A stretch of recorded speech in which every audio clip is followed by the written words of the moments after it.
안녕하세요. 이기рем 변호사입니다. 상속재산의 분리란 상속이 개시된 이후에 상속 채권자, 유증을 받은 사람 또는 상속인의 채권자의 청구에 의해 상속재산과 상속인의 고유재산을 분리하는 것을 말합니다. 재산의 혼합이 생긴 경우 상속재산이 채무 초과이면 상속인의 채권자가 불이익을 입게 되고, 상속인의 고유재산이 채무 초과이면 상속채권자가 불이익을 입게 됩니다. 피상속인 혹은 상속인 각각의 고유재산을 믿고 거래한 채권자가 상속으로 인한 양재산의 혼합으로 인하여 이와 같이 영향을 받는 것을 피하자는 것이 재산분리청구제도의 근거가 됩니다. 다른 제도의 관계를 보시겠습니다. 재산분리는 상속인의 단순 승인에 의해 상속재산과 고유재산이 혼합되는 것을 방지하자는 취지이기 때문에 한정승인이나 포기가 된 경우에는 필요성이 없습니다. 다만 한정승인이나 포기가 나중에 무효가 되는 경우가 있을 수 있기 때문에 상속인이 이러한 절차를 밟고 있는 경우에도 재산분리 청구를 할 수 있다고 봅니다. 반대로 재산분리가 있은 후에도 소정의 고려기간 내이면 상속인이 한정승인이나 포기를 할 수 있고, 이 경우에는 재산분리 절차가 정지됩니다. 갑은 부동산 건설업을 하던 을에게 사업자금으로 5억을 대여하면서 차용증을 받아 놓았습니다. 그런데 을은 수년째 계속된 건설 경기 침체와 자금 압박을 견디지 못하여 고혈압으로 사망하고 말았고, 을의 재산은 외아들인 A가 상속하게 되었습니다. 그런데 갑은 을의 외아들 A가 낭비벽이 심하고 개인적으로 부담한 채무가 많다는 소문을 듣게 되자 대여금을 받지 못하게 될 것을 우려하고 있습니다. 이 경우 갑은 을의 상속재산으로부터 채권을 우선 변제받을 수 없는 것일까요? 그럼 재산분리 청구에 대해서 보시겠습니다. 우선 청구권자는 상속채권자나 유증을 받은 사람 또는 상속인의 채권자이고, 이들은 상속 개시지의 가정법원에 재산분리를 청구할 수 있습니다. 여기에는 상속 개시 당시의 채권자에 한하지 않고 상속 개시 후에 새로 채권을 취득한 자도 포함되며, 조건 내지 기한이 있는 채권인지 혹은 존속기간이 불확정한 채권인지도 묻지 않습니다.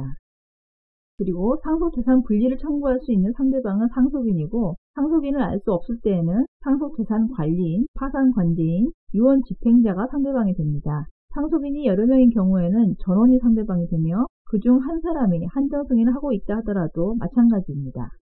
그리고 청구는 상속이 개시된 날, 즉 피상속인이 사망한 날부터 3개월 내에 해야 합니다. 그러나 상속인이 상속의 승인이나 포기를 하지 않은 동안은 피상속인이 사망한 날부터 3개월이 경과된 후에도 재산의 분리를 법원에 청구할 수 있습니다. 청구는 상속 개시지의 가정법원에 합니다. 재산분리의 청구가 있으면 가정법원은 상속재산과 상속인의 고유재산의 상태, 기타의 사정을 종합적으로 참작하여 그 필요성을 판단한 후에 재산분리를 명하게 됩니다. 가정법원이 상속재산의 분리 청구에 따라 재산의 분리를 명한 때에는 청구자는 5일 이내에 일반 상속채권자와 유증받은 사람에 대하여 재산분리 명령이 있었다는 사실과 일정한 기간 내에 그 채권 또는 수증을 신고할 것을 2개월 이상 공고해야 합니다. 채권 신고의 공고에는 채권자가 기간 내에 신고하지 않으면 청산으로부터 제외될 것을 표시해야 하며, 법원의 등기사항의 공고와 동일한 방법으로 해야 합니다. 그리고 상속재산 관리인은 알고 있는 채권자에 대해서 각각 그 채권 신고를 최고해야 하며, 알고 있는 채권자는 청산으로부터 제외하지 못합니다.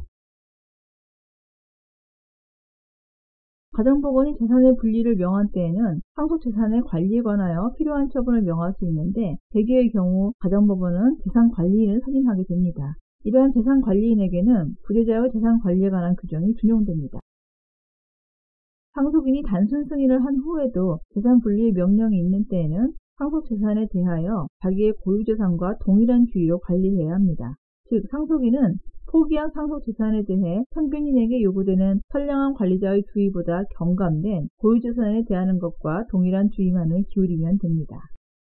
상속인은 상속채권자, 상속인의 채권자 또는 수증자의 청구가 있는 때에는 재산관리의 처리 상황을 보고하고, 재산관리가 종료한 때에는 지체 없이 그 전말을 보고해야 합니다. 또한 상속인은 상속재산관리의 처리로 인하여 받은 금전, 그 밖의 물건 및 그 수취한 과실을 상속채권자, 상속인의 채권자 또는 수증자에게 인도해야 합니다. 상속인이 상속채권자, 상속인의 채권자 또는 수증자를 위하여 자기의 명의로 취득한 권리는 상속인에게 이전해야 하며 상속인이 상속채권자, 상속인의 채권자 또는 수증자에게 인도할 금전 또는 상속인의 이익을 위하여 사용할 금전을 자기를 위하여 소비한 때에는 소비한 날 이후에 이자를 지급해야 하며 그 밖에 손해가 있으면 이를 배상해야 합니다. 상속인이 상속재산 관리의 처리에 관하여 필요비를 지출한 때에는 상속채권자, 상속인의 채권자 또는 수증자에 대하여 지출한 날 이후에 이자를 청구할 수 있습니다.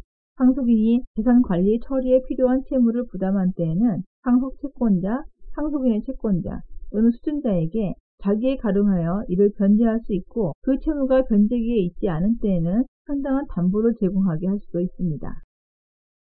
재산분리의 명령이 있는 때에는 피상속인에 대한 상속인의 재산상 권리 의무는 소멸하지 않습니다.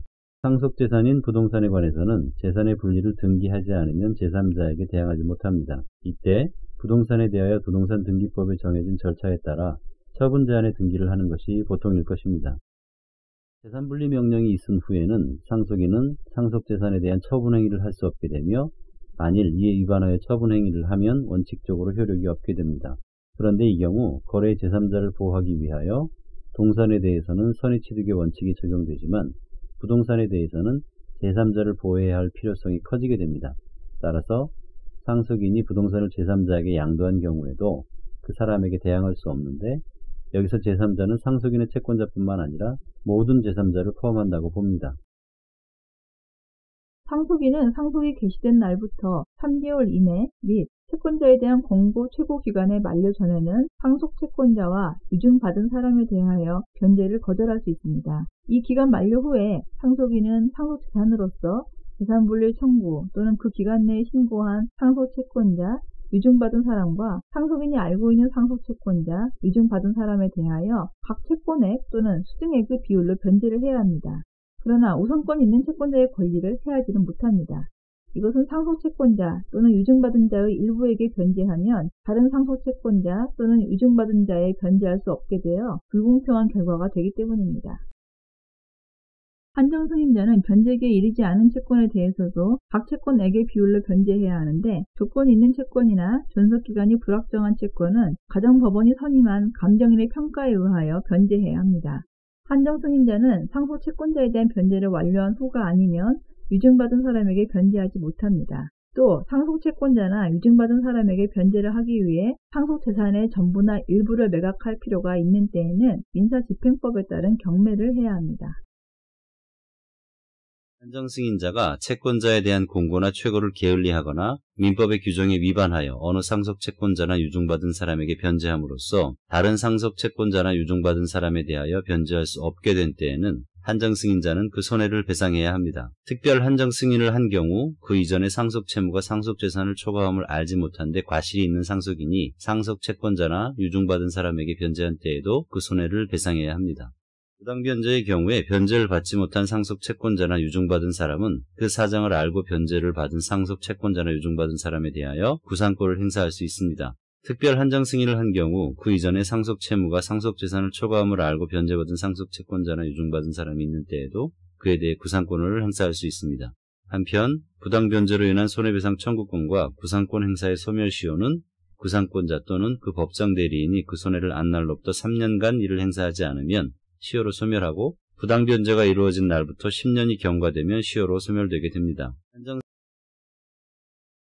부당변제에 의한 상속채권자와 유증받은 사람은 상속재산으로서 전액의 변제를 받을 수 없는 경우에 한하여 상속인의 고유재산으로부터 그 변제를 받을 수 있습니다.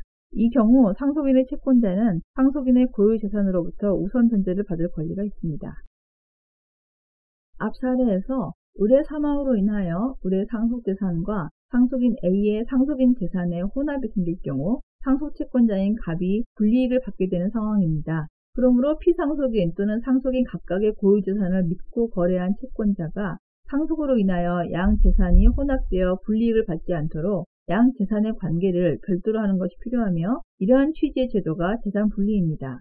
이 사안의 경우 갑은 가정법원에 상속이 개시된 후 3개월 이내에 재산분리 신청을 하여 피상속인의 고유재산으로부터 상속인 A의 채권자보다 우선하여 채권을 변제받을 수 있는 것입니다.